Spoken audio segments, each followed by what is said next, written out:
જય દ્વારકાધીશ। ખાસ જ્યારે એક નવો ઇતિહાસ દેવભૂમિ જિલ્લાની વાત, ખાસ લોકલાડીલા નેતા અને દેવભૂમિ જિલ્લાના ભાજપ સંગઠનના પ્રમુખ મયુરભાઈ ગઢવી આપણી સાથે છે।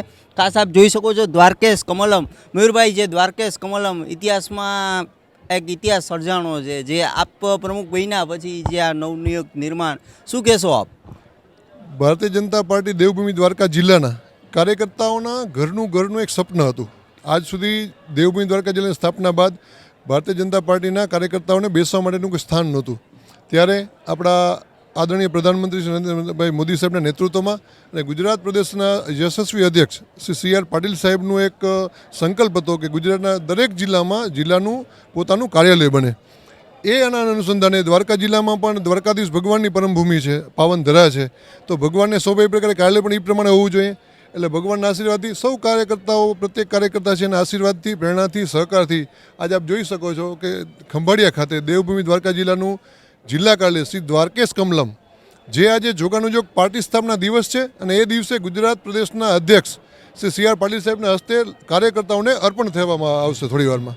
મયુરભાઈ, દર વખતે નવો, ઓલે વખતે જે કામાઈધામમાં પણ સી.આર. પાટીલ સાહેબ આવ્યા હતા, આ વખતે દ્વારકેશ કમલમમાં પણ, હવે આગળનો શું રણનીતિ, આગળના શું પ્લાન? આવતા દિવસોમાં પાર્ટી મજબૂત થાય આ જિલ્લામાં અને વધુ સારા કાર્યકર્તાઓનું નિર્માણ થાય।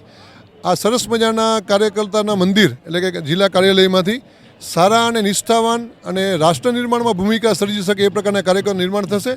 આજના કાર્યક્રમની વાત કરું તો આજે 1001 યુવાનો સાફા બાંધી અને સાહેબનું સ્વાગત કરવાના છે। 1111 બહેનો સાહેબ ઉપર પુષ્પાર્ચના કરવાની છે।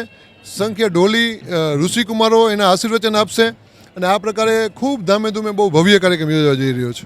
દાયકાઓથી જે આપનું નામ આ વિસ્તારમાં ગુંજે છે, જે એક નેતા તરીકે, અને આજે આપ સંગઠન પણ સાચવીને બેઠા છો, આગામી દિવસોમાં જે ઇલેક્શનના પણ તૈયારીઓ ચાલુ હશે એક બાજુ, શું ઇલેક્શનને પ્લાન, આપનો એક પ્લાન, માસ્ટર પ્લાન કહેવામાં આવે છે?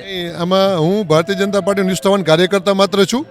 મને પાર્ટીએ જે જવાબદારી આપી છે હું સુપરે નિભાવવાનો અને પૂરો પ્રયત્ન કરીશ। નેતા કરતાં મને કાર્યકર્તા, ભારતીય જનતા પાર્ટી એક કેડર બેઝ પાર્ટી છે, એટલે આમાં હંમેશા નિષ્ઠાવાન કાર્યકર્તાની જ જવાબદારી હોય છે।